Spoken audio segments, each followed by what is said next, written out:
বন্ধুরা কেমন আছো? আশা করি খুব ভালো আছো। তোমাদের ভালোবাসা আমিও খুব ভালো আছি।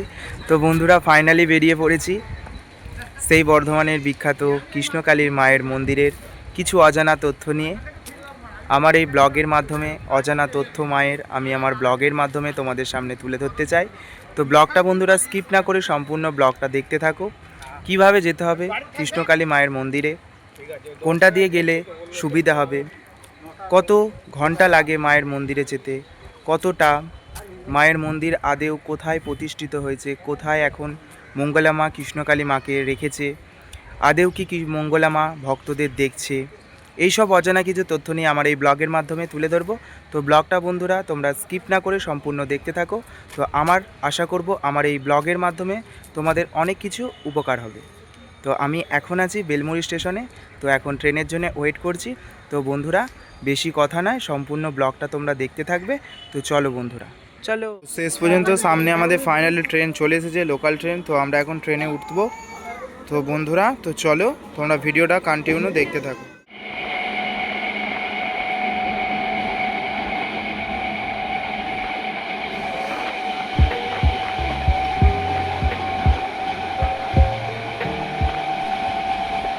তো রীতিমধ্যে আমরা ফাইনালি পৌঁছে গেছি বর্ধমান জংশনে। এবার তো আমরা এখন বাইরের দিকে যাচ্ছি। তো বাইরের দিকে বেরিয়ে টোটো বা বাস বা অটো স্ট্যান্ডের দিকে যাচ্ছি।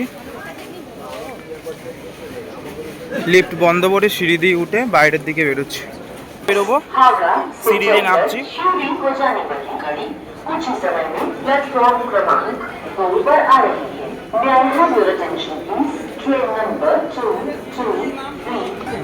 তো আমরা বাস স্ট্যান্ডের দিকে বেরিয়ে পড়েছি। তো অটো বাস টোটো স্ট্যান্ডের দিকে চলে এসেছি। আমরা এবার টোটো বা অটো বা বাসের দিকে দেখব কোন গাড়িটা যায়।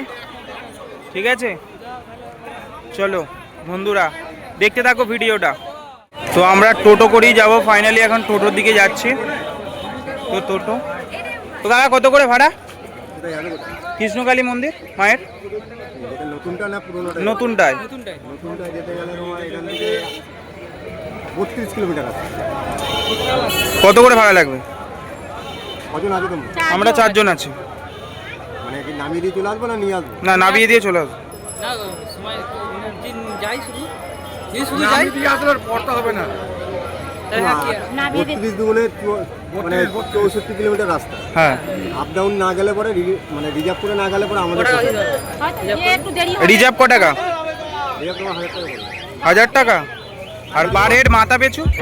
মাথা পিছু তুমি 100 টাকা দেবে, 100 200 টাকা আপ ডাউন। তো বন্ধুরা তোমরা দেখতেই পেলে যে কাকু কত টাকা ভাড়া বলছিল। তো অত টাকা ভাড়া দেওয়া আমাদের পক্ষে সম্ভব হচ্ছিল না।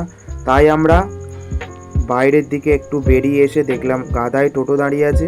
তো টোটো কাকুকে জিজ্ঞাসা করলাম বা আমরা ডিসিশান চেঞ্জ করলাম যে আমরা বাস স্ট্যান্ড যাব। বাস স্ট্যান্ড থেকে আমরা গুসকরার বাস ধরে বাসে করে যাব। টোটো ভাড়া স্টেশন থেকে বেরিয়ে আমরা এখন টোটো করে যাচ্ছি। এখন আমরা স্টেশনের দিকে যাচ্ছি, বাস স্ট্যান্ডের দিকে। তো ওখান থেকে আবার আমরা বাসে করে গুসকরা যাব। তো বন্ধুরা তোমরা ভিডিওটা দেখো। তো আমরা এইটা দিয়ে এলাম, এসেই আমাদের বাস স্ট্যান্ডে টোটো কাকু নামিয়ে দিল।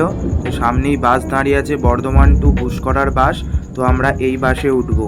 এই বাসের ভাড়া হচ্ছে মাত্র বর্ধমান থেকে গুসকরা মাত্র 30 টাকা করে। ঠিক আছে বন্ধুরা। আপনি ক টাকা নিলেন? 100 টাকা নিলাম। মালাটার অ্যাকচুয়ালি দাম কত ছিল? অ্যাকচুয়ালি দাম ছিল 150 টাকা। আচ্ছা, আমি 100 টাকা দিয়ে দিলাম। মায়ের কাছে যাচ্ছি বলে আপনি একটু কম নিলেন, তাই তো? বাহ, থ্যাংক ইউ কাকু। অনেক ভক্তদের আমরা দেখতে পেলাম, বা ভক্তরা আমাদের ঘরে জিজ্ঞাসা করছিল যে তোমরা কোথায় যাচ্ছ। তো বাট আমরা বললাম।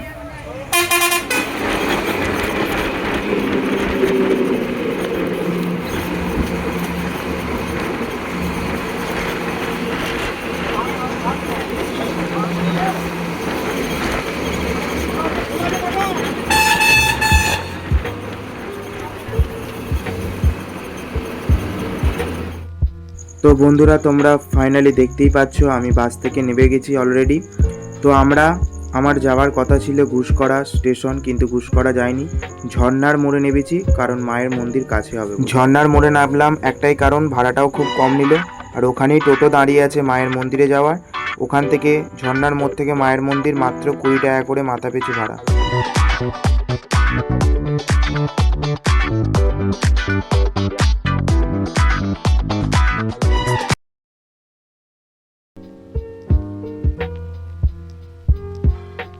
তো বন্ধুরা ফাইনালি আমি চলে এসেছি কৃষ্ণকালী মায়ের স্থানে।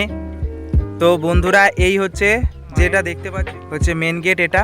তো বন্ধুরা আমি ভেতরে প্রবেশ করে তোমাদের সব আমি দেখাতে চলেছি কি আছে কি হচ্ছে না হচ্ছে।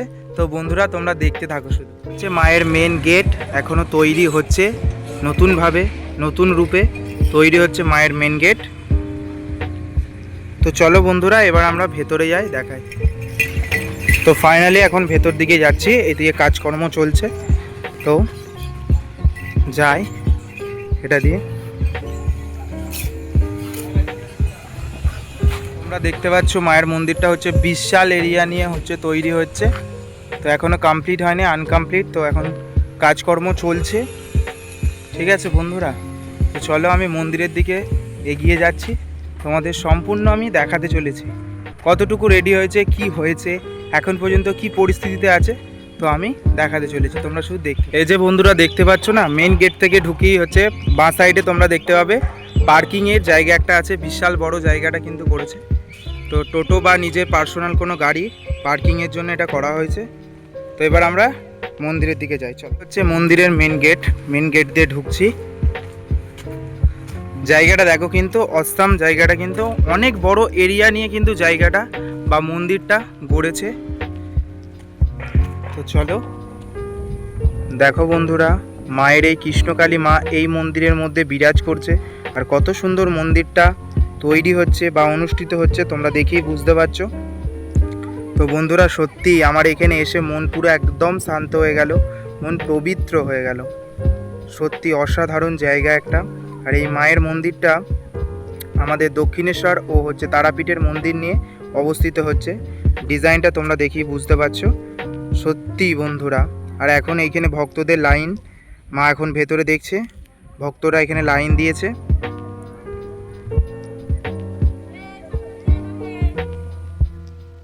তো বন্ধুরা মায়ের মন্দির তো তোমাদের ঘরে আমি ঘুরে দেখালাম, যতটা পারলাম চেষ্টা করলাম ঘুরে দেখানো।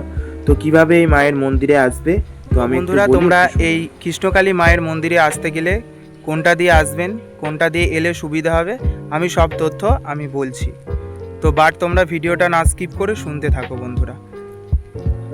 তো আর একটা কথা তোমাদের প্রথমে বলি, যারা হাওড়ার দিক থেকে বর্ধমান আসছো, অবশ্যই আমি বলবো তোমরা সানডেতে কেউ এসো না।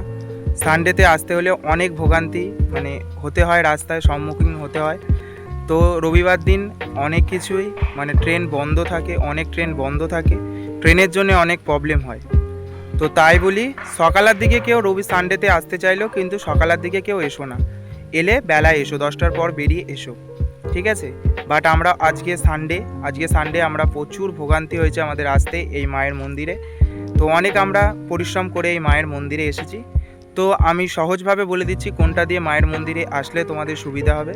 হাওড়া থেকে বর্ধমান আসবে, বর্ধমান নেবে টোটো স্ট্যান্ডে ডান দিকে বা বাঁ দিকে আপনার যেটা দিয়ে বেরোন টোটো স্ট্যান্ড পেয়ে যাবেন। টোটো স্ট্যান্ড থেকে টোটোওয়ালাকে বলবেন যে আমি বাস স্ট্যান্ডে যাব। বাস স্ট্যান্ডে টোটো মাত্র নেবে 10 টাকা বা 15 টাকা নেবে, যদিও আমাদের থেকে 10 টাকা করে নিয়েছে। বাট তোমরা যাবে প্রথমে বাস স্ট্যান্ডে ওখানে ঘুষকরার দেখবেন বাস আছে, বাস দাঁড়িয়ে আছে বা হাঁকছে, ওই ঘুষকরা বাসে আপনারা উঠবেন। মাত্র 25 টাকা নেয় বা 30 টাকা নেয়, 30 টাকা নেবে আমাদের ঘুষকরা গেলে 30 টাকা নেবে বাস। আর আপনি যদি বলেন আমি ঝর্ণায় নামবো, আমার মনে হয় ঝর্ণাটা নামাটাই বেটার। ঝর্ণায় বাস স্ট্যান্ডে নামবেন, নেবে 25 টাকা ভাড়া নেবে কিন্তু, ঠিক আছে। নেবে আপনারা ওখানেই টোটো পেয়ে যাবেন, বলবেন আমি কৃষ্ণকালী মায়ের মন্দিরে যাবে। তো মন্দিরের একদম মূল গেটে তোমাকে নিয়ে চলে আসবে, বা মেন গেটে বা ভেতরে তোমাদের নিয়ে চলে আসবে এই কৃষ্ণকালী মায়ের স্থানে বা মন্দিরে। মাত্র ভাড়া নেবে মাথা পিছু 20 টাকা করে ভাড়া নেবে ঝর্ণার মোড় থেকে মায়ের মন্দির। তো বন্ধুরা, তোমরা মেন গেটে ঢুকিয়ে তোমাদের ডান হাতে পড়বে এই থাকার রুম। তো রুমগুলোর এখনও কাজ চলছে, এখনও কাজ কমপ্লিট হয়নি। মঙ্গলা মা এই রুমগুলো বানিয়ে দিয়েছে অ্যাকচুয়ালি বানাচ্ছে দূর দূরান্ত থেকে ভক্তরা যেন এসে মন্দিরে থাকতে পারে, থাকার ব্যবস্থা করে দিচ্ছে। আর যে জায়গাটা তোমরা সম্পূর্ণ দেখতে পাচ্ছ, তোমাদের আমি দেখাতে চলেছি এই যে এখানে কৃষ্ণকালী মায়ের হচ্ছে যে স্বপ্নে দেখা দিয়েছে মঙ্গলা মাকে যে তার পুকুর করে দিতে হবে, সেই পুকুরটা তোমাদের আমি দেখাতে চলেছি, তোমরা দেখতে থাকো। স্বপ্নে দেখা মঙ্গলা মাকে দিয়েছে যে আমার পুকুর করে দিতে হবে, মঙ্গলা মা এখানে কৃষ্ণকালী মায়ের পুকুর করে দিচ্ছে। এই ঘাটের নাম হবে, ঘাটের নামও মঙ্গলা মাকে বলে দিয়েছিল মঙ্গলা ঘাট হবে। তো বন্ধুরা দেখো, সত্যি অসাধারণ।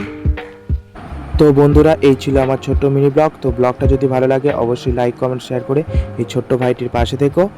আর তোমরা কিভাবে যাবে না যাবে তো আমার এই ব্লগের মাধ্যমে তোমাদের যতটুকু পারলাম আমি শেয়ার করলাম।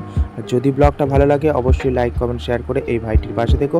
তো সবাই মিলে বলি জয় কৃষ্ণকালী মায়ের জয়, জয় কৃষ্ণকালী মায়ের জয়। মা তুমি সবাইকে ভালো রেখো।